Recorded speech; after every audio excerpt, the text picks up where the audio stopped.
pujian penyembahan kita pada Tuhan. Mari kita datang menyembah dan senantiasa memuji Tuhan. Haleluya Yesus.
Sama-sama datang di hadirat Tuhan dengan segenap hati, memuliakan Tuhan, membahas kerinduan kita kepada Tuhan, mengucap syukur buat kasih dan kebaikan Tuhan.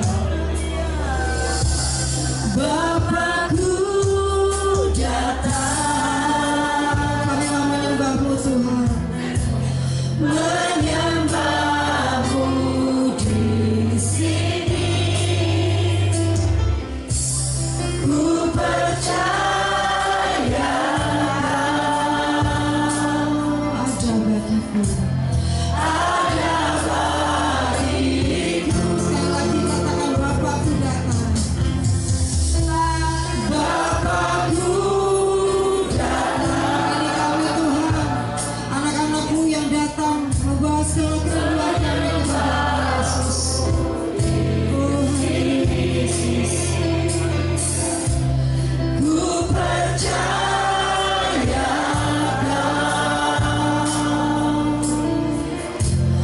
ada bagiku, tak usah ku takut, tak usah ku takut, sebab Kau sertaku.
syukur yang terbesar.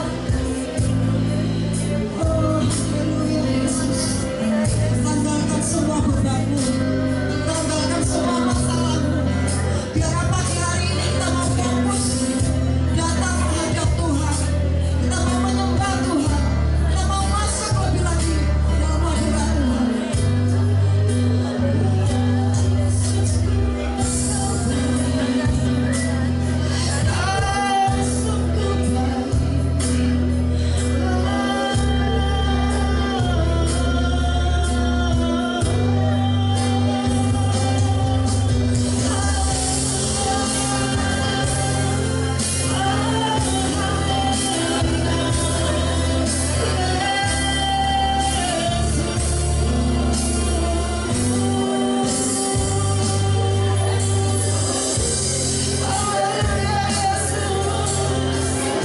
Jamah setiap hati Tuhan, jamah setiap hati pagi hari ini Tuhan.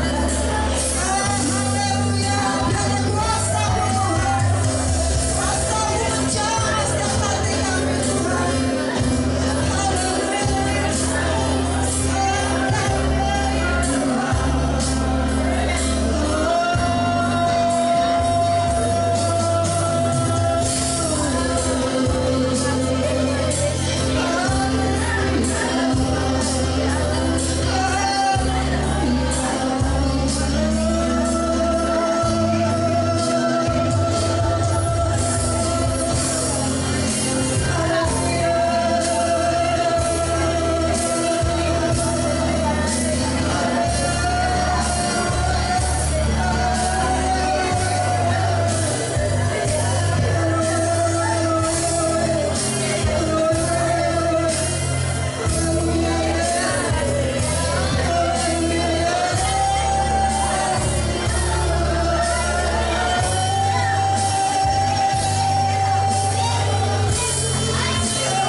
Pagi yang sejuk ini,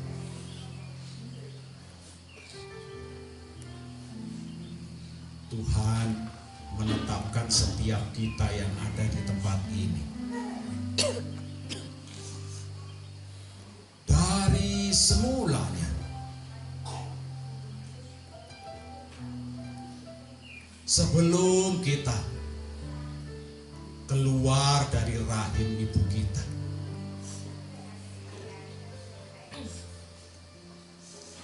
kita telah ditetapkan untuk menjadi umatnya yang kudus. Haleluya. Saudaraku, kita akan baca firman Tuhan saat ini.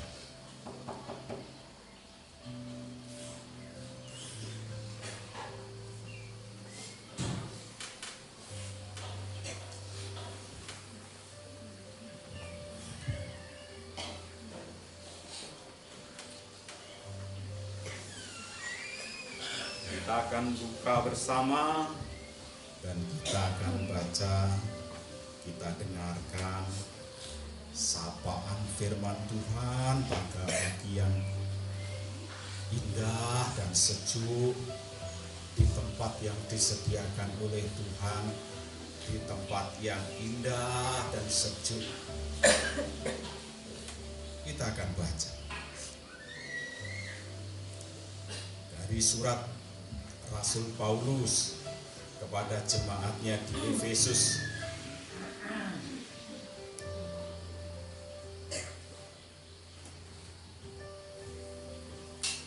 Kita akan baca dan dengarkan bersama di dalam bab yang pertama. Akan kita baca mulai ayat 3 sampai dengan 14. Saya akan membacakan bagi saudara-saudara dengan pelan-pelan. Kita akan baca semuanya. Demikian sapaan firman Tuhan.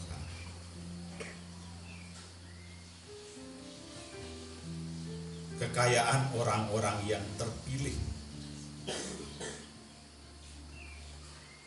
Terpujilah Allah dan Bapa Tuhan kita Yesus Kristus, yang dalam Kristus telah mengaruniakan kepada kita segala berkat rohani di dalam surga. Sebab di dalam Dia Allah telah memilih kita sebelum dunia dijadikan,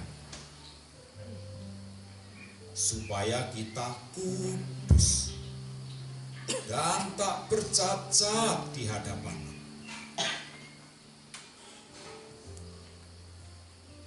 Dalam kasih Ia telah menentukan kita dari semula oleh Yesus Kristus untuk menjadi anak-anak-Nya, sesuai dengan kerelaan kehendak-Nya, supaya terpujilah kasih karunia-Nya yang mulia, yang dikaruniakannya kepada kita di dalam Dia yang dikasihi. Sebab di dalam Dia dan oleh darah-Nya kita beroleh penebusan, yaitu pengampunan dosa, menurut kekayaan kasih karunia yang dilimpahkannya kepada kita dalam segala hikmat dan pengertian. Sebab Ia telah menyatakan rahasia kehendak-Nya kepada kita, supaya dengan rencana kerelaannya, yaitu rencana kerelaan yang dari semula telah ditetapkannya di dalam Kristus, sebagai persiapan kegenapan waktu untuk mempersatukan di dalam Kristus sebagai kepala segala sesuatu, baik yang di surga maupun yang di bumi. Aku katakan di dalam Kristus, karena di dalam Kristus, di dalam Dialah kami mendapat bagian yang dijanjikan. Kami yang dari semula ditentukan untuk menerima bagian ini sesuai dengan maksud Allah, yang di dalam segala sesuatu bekerja menurut keputusan kehendak, supaya kami yang sebelumnya telah menaruh harapan pada Kristus boleh menjadi puji-pujian bagi kemuliaan. Dalam Dia kamu juga, karena kamu telah mendengar firman kebenaran, yaitu Injil keselamatan. Di dalam Dia kamu juga, ketika kamu percaya, dimeteraikan dengan Roh Kudus yang dijanjikannya itu. Dan Roh Kudus itu adalah jaminan bagi kita sampai kita memperoleh seluruhnya, yaitu penebusan yang menjadikan kita milik Allah untuk memuji kemuliaan Tuhan. Haleluya. Saudaraku yang dikasihi Tuhan,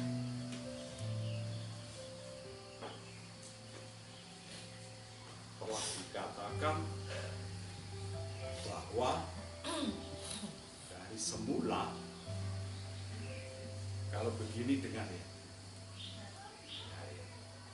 berarti tidak usah pakai itu. Telah dikatakan bahwa kita telah ditentukan dari sebelum dunia. Artinya saudara, kita ini semuanya sudah ada dalam kandungan rancangan Tuhan. Sebelum kita dilahirkan, kita sudah dikandung di dalam rancangan Tuhan. Dan ketika kita dilahirkan, menjadi nyatalah rancangan Tuhan, bahwa kita ini ditetapkan dari semula untuk melakukan rancangan Tuhan yang sudah ditetapkan dari semula.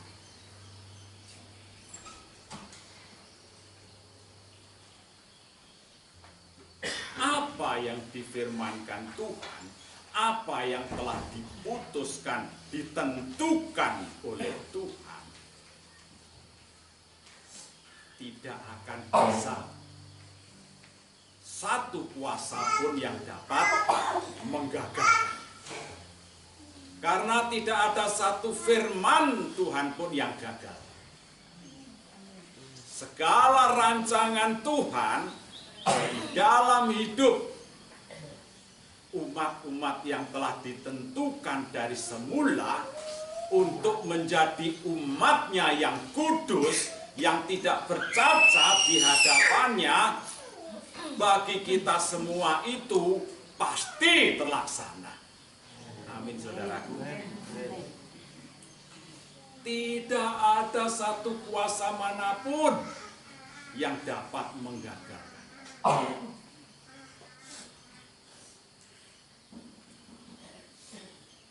Kita ketahui, saudaraku, di dalam sejarah kehidupan manusia, bahwa si musuh, si iblis itu berkali-kali mau menggagalkan rancangan Tuhan.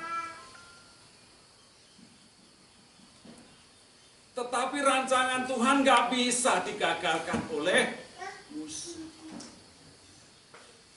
Karena Tuhan kita itu Tuhan yang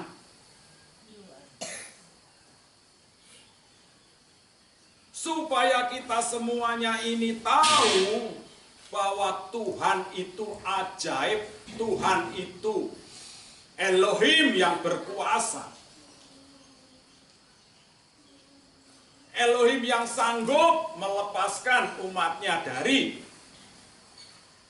kuasa dosa, kuasa si jahat. Maka kita di dunia, kita diperkenankan hidup di dunia di dalam kurungan kesia-siaan hidup di dunia. Adakah firman seperti itu? Bahwa kita diperkenankan hidup di dalam kurungan kesia-siaan hidup di dunia. Karena apa yang ada di dalam dunia ini, di bawah kolong langit ini, semuanya adalah kesia-siaan. Dan kita hidup di dalam kesia-siaan itu. Oleh siapa? Di dalam Roma, pasalnya yang ke-8, ayatnya yang ke-20 sampai 21 demikian. Karena seluruh makhluk telah ditaklukkan kepada kesia-siaan, bukan oleh kehendaknya sendiri, tetapi oleh kehendak Dia yang telah menaklukkannya.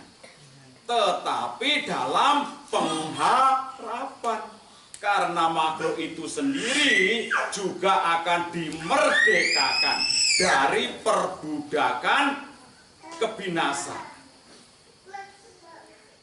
dan masuk ke dalam kemerdekaan kemuliaan anak-anak. Jadi ketika kita saat ini dengan berkeluh kesah, kalau kita mau baca seterusnya, keluh kisah kita di dalam dunia ini seperti seorang perempuan yang sedang mengandung. Rasa berat, rasa sakitnya ketika kita itu ditaklukkan kepada kesia-siaan itu, rasanya seperti orang yang mau melahirkan.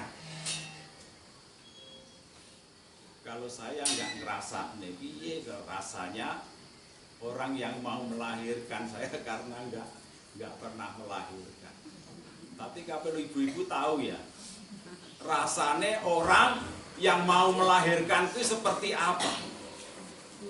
Cuma tahu saja ceritanya saya. Seperti orang nggak karu-karuan. Mau pipis tapi ora pipis. Mau BAB tapi ora BAB. Mules rasanya. Keberadaan kita hidup di dunia itu ya seperti itu, karena kita ditaklukkan kepada kesia-siaan. Siapa yang menaklukkan? Dia. Mengapa kita kok ditaklukkan dalam kesia-siaan? Supaya kita tahu bahwa Tuhan itu hebat, bisa melepaskan kita dari kesia-siaan. Bisa memerdekakan kita dari kuasa dosa. Kalau kita tidak dijatuhkan di dalam kuasa dosa, tidak diserahkan kepada kuasa si jahat, kita tidak akan tahu Tuhan itu betapa hebatnya mengalahkan kuasa si jahat. Haleluya. Demikianlah Tuhan mengajar kepada kita. Apa yang telah difirmankannya itu pasti terjadi.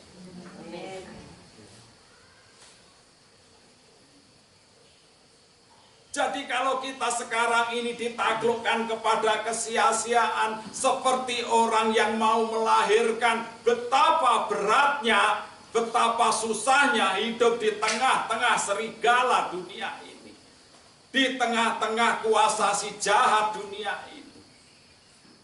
Karena firman Tuhan mengatakan dunia ini dikuasai oleh si jahat. Tetapi Dia yang lahir dari Elohim melindungi kita dari si jahat, sehingga si jahat tidak akan bisa menjamah.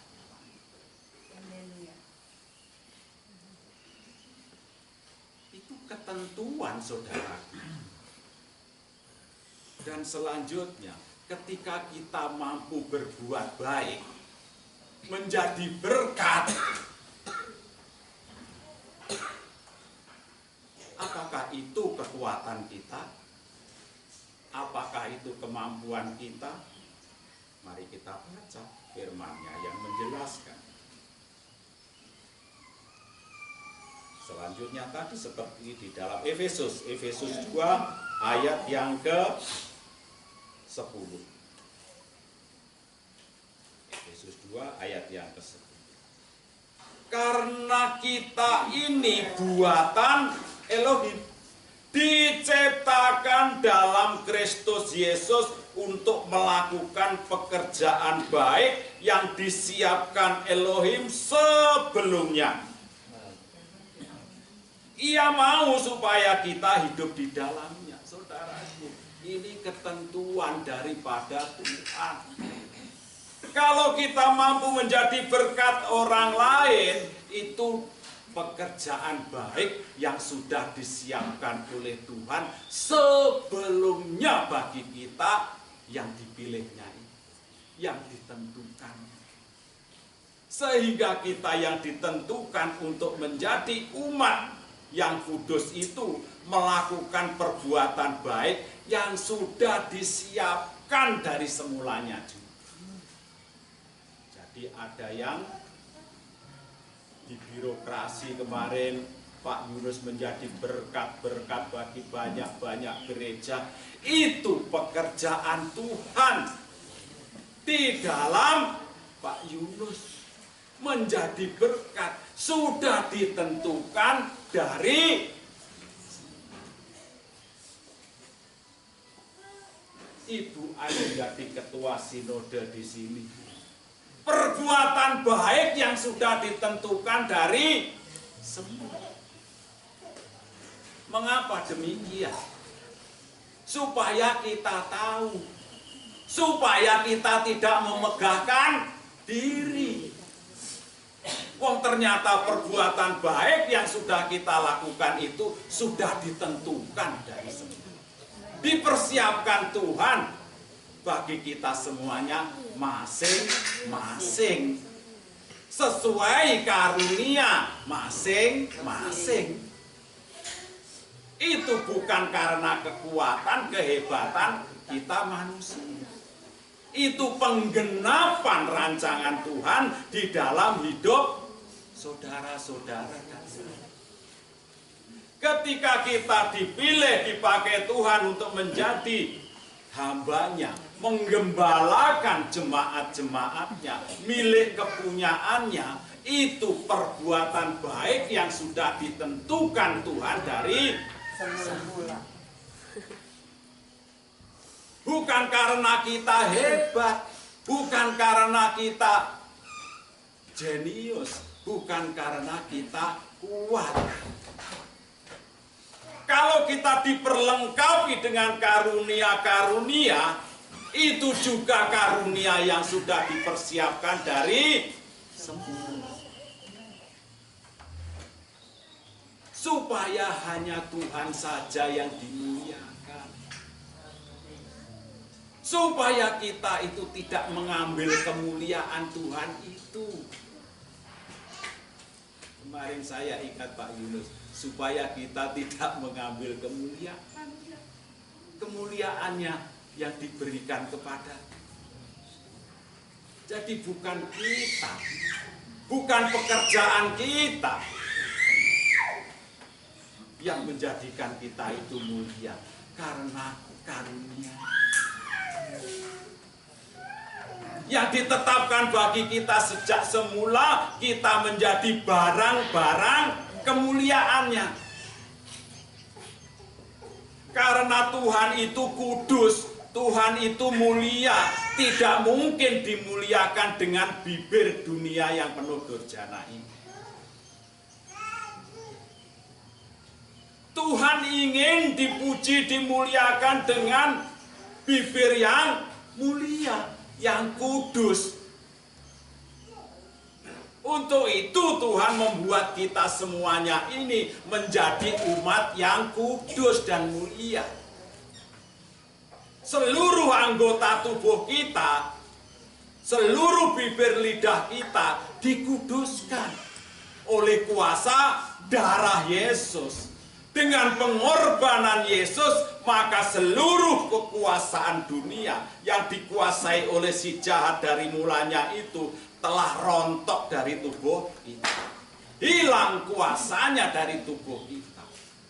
Dan Roh Kudus yang dicurahkan kepada kita itu jaminan melengkapi hidup kita untuk memujinya.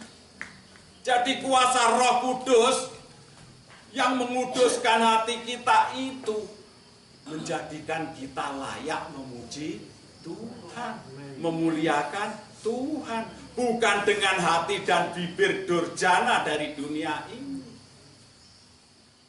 Tuhan tidak mungkin dimuliakan oleh manusia-manusia yang penuh tipu daya, kuasa si jahat, dan kedurjanaan dunia. Tuhan mempersiapkan dirinya dimuliakan dengan kemuliaan yang daripadanya sendiri. Maka membuat kita itu umat yang kudus dan mulia. Oleh kuasa pengorbanan Yesus. Amin, saudara. Amin. Karena telah dikatakan tadi, dari semula kita itu ditetapkan di dalam Kristus untuk menjadi umatnya. Karena hanya di dalam Kristus saja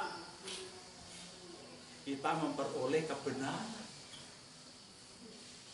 Haleluya, saudara. Mengapa semuanya ini disampaikan oleh Tuhan? Supaya kita jangan ada satupun yang memegahkan diri. Jangan ada satupun hamba Tuhan yang menyombongkan diri. Jangan ada satupun dari umatnya yang memegahkan diri. Karena perbuatan baik apapun yang kita perbuat itu sudah ditentukan dari semula. Amin, saudaraku. Amin. Nah, itu semuanya namanya kasih baru. Bukan karena usaha kita untuk menyenangkan Tuhan. Tuhan mau disenangkan dengan barang-barang kesenangannya. Ya, penjenengan kita semua ini yang telah dikuduskannya, yang telah ditentukan dari semula untuk menjadi barang-barang kemuliaannya, bukan barang-barang yang akan dibinasakan. Kita semua telah ditentukan dari gumpal tanah yang sama untuk menjadi barang-barang kemuliaannya. Untuk itu Tuhan menyediakan darah yang kudus, darah anaknya sendiri, Yesus Kristus, supaya oleh darahnya kita beroleh apa tadi? Penebusan yang membawa kepada kita pengampunan, supaya kita semuanya kudus dan memuliakan Tuhan dengan hati yang kudus. Amin, saudaraku. Karena dengan pengorbanan Yesus di salib, maka seluruh keinginan dan kuasa si jahat yang ada di dalam hidup kita sebelumnya telah rontok, telah kalah kuasa. Hilang daripada hati kita, hilang dari hidup kita, dan sekarang hidup kita bukan dikuasai oleh roh jahat, tetapi Roh Kudus. Amin, saudara. Itu yang menjadikan kita mampu memuji Tuhan, memuliakan Tuhan dengan hati yang kudus dan saudaraku, saya mau mengakhiri firman Tuhan ini dengan kita semua mengangkat pujian dari semula.